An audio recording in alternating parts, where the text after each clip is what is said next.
China memulai perang dagang dengan Kanada. Negara itu secara resmi meluncurkan penyelidikan anti-dumping terhadap impor canola. Kementerian Perdagangan China mengatakan penyelidikan tersebut akan memeriksa impor dari 1 Januari hingga 31 Desember 2023. Beijing menambahkan bahwa bukti dan informasi awal menunjukkan adanya dumping biji minyak canola.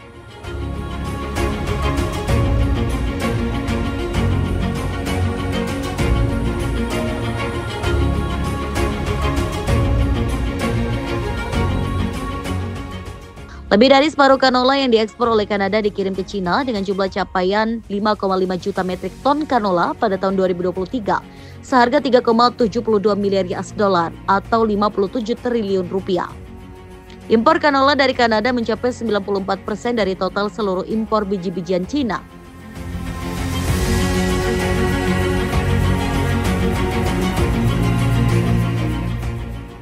Sementara itu, Menteri Pertanian Kanada Lawrence Messoulay mengatakan produk-produk negara itu memenuhi standar tertinggi dan sistem inspeksinya kuat. Ia menyebut prihatin dengan keputusan China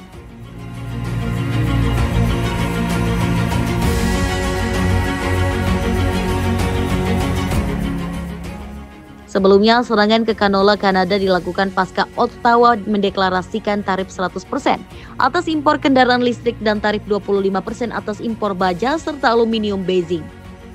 Rencananya ini akan diberlakukan 1 Oktober dan 15 Oktober mendatang.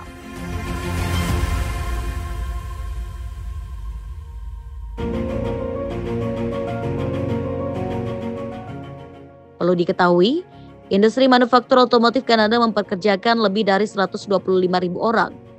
Kanada telah menginvestasikan miliaran dolar untuk mendukung transisi kendaraan listrik dan memperkuat rantai pasokan baterai domestik. Pada konferensi pers di Halifax, di pantai Atlantik Kanada, Trudeau sempat menyatakan bahwa kelebihan produksi kendaraan listrik China dan subsidi besar-besaran dari pemerintah untuk sektor otomotifnya mengharuskan kita untuk bertindak. Kedutaan besar China di Kanada langsung bereaksi dan menyampaikan ketidakpuasan yang kuat atas rencana Ottawa itu.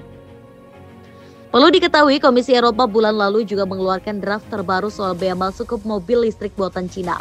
Hal ini merupakan kelanjutan aturan yang sebelumnya sudah diterapkan sementara di Juni sekitar 17% hingga 37,6% di atas bea masuk saat ini sebesar 10%. Rencananya draft itu akan disetujui Oktober nanti. Dalam pernyataan terbaru, Komisi Eropa mengatakan pihaknya akan mengenakan bea masuk impor selama 5 tahun hingga 36% pada mobil listrik China. AS sendiri sudah mengumumkan memberlakukan peningkatan tarif impor kendaraan listrik China sejak Mei. AS bahkan meningkatkannya hingga 4 kali lipat menjadi 100%. Sebelumnya pajak impor yang berlaku adalah 25%. Kebijakan ini bahkan sudah resmi berlaku 1 Agustus lalu. Di saat yang sama, AS juga menaikkan tarif impor sel surya dari China naik 2 kali lipat menjadi 50%. AS juga menggandakan tarif semikonduktor China dari 25% menjadi 50%. Lalu meningkatkan 3 kali lipat tarif impor produk baja dan aluminium menjadi 25%. Anjir.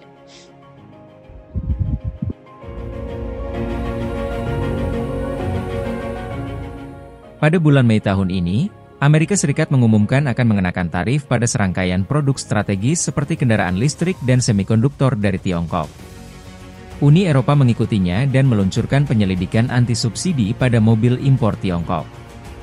Bahkan Kanada, yang selalu menjaga hubungan perdagangan yang relatif stabil dengan Tiongkok, telah bergabung dalam pembatasan impor Tiongkok. Pada bulan Agustus tahun ini, Kementerian Keuangan Kanada mengumumkan bahwa mereka akan mengenakan tarif hingga 100% pada kendaraan listrik Tiongkok dan tarif 25% pada baja dan produk aluminium. Banyak orang meyakini pada saat itu bahwa tindakan keras ini akan memberikan pukulan berat bagi industri manufaktur Tiongkok. Namun, secara tak terduga, kurang dari sehari setelah Kanada mengumumkan kebijakan kenaikan pajak ini, Tiongkok segera merespons dengan keras dan meluncurkan 4 tindakan balasan berturut-turut. Menurut orang dalam industri, salah satu tindakan balasan tersebut mungkin menyebabkan Kanada mengalami kerugian langsung sekitar 950 juta dolar. Namun, yang membingungkan adalah mengapa Kanada tiba-tiba mengambil sanksi keras terhadap kendaraan listrik Tiongkok. Sanksi balasan seperti apa yang diluncurkan Tiongkok terhadap Kanada? Jika Anda menyukai konten video kami, silakan klik untuk berlangganan saluran YouTube kami agar Anda dapat menerima semua konten video terbaru kami. Sekarang mari masuk ke topik. Hari ini, kita semua tahu bahwa kendaraan listrik Tiongkok sangat populer di seluruh dunia dalam beberapa tahun terakhir, meskipun dengan harga yang mahal. Kini, ekspor kendaraan listrik Tiongkok telah menyebar ke lebih dari 180 negara dan wilayah, mencakup hampir seluruh dunia, termasuk Eropa, Asia, Oseania, Amerika, dan Afrika. Menurut data, total ekspor mobil Tiongkok mencapai 2,5 juta pada tahun 2022, meningkat tajam sebesar 56,7% dibandingkan tahun sebelumnya. Di antaranya, volume ekspor kendaraan energi baru mencapai 680.000, lebih dari 2 kali lipat. Tentu saja, kendaraan energi baru Tiongkok juga menarik perhatian di pasar dalam negeri. Volume produksi dan penjualan pada tahun 2022 mencapai 7,05 juta dan menduduki peringkat pertama dunia selama 8 tahun berturut-turut. Pada tahun 2023, momentum ini tidak melemah. Data yang lebih cepat menunjukkan bahwa total ekspor mobil Tiongkok melonjak menjadi 4,6 juta kendaraan pada tahun tersebut, dengan ekspor kendaraan energi baru mencapai 1,2 juta, peningkatan sebesar 77,6%, sekali lagi memecahkan rekor sejarah. Momentum pertumbuhan yang kuat ini tidak berhenti pada tahun 2024. Data menunjukkan bahwa ekspor mobil Tiongkok meningkat lebih dari 30% pada paruh pertama tahun ini, mencapai 2,79 juta kendaraan. Dari angka tersebut, tidak sulit untuk melihat bahwa kendaraan listrik Tiongkok tidak hanya populer di pasar global, tetapi juga semakin dikenal oleh konsumen. Namun, perlu dicatat bahwa ekspor kendaraan listrik energi baru Tiongkok sebagian besar terkonsentrasi di kawasan maju seperti Eropa dan Amerika Serikat. Pertumbuhan pesat seperti itu tentu saja menimbulkan kewaspadaan dan kekhawatiran negara-negara barat.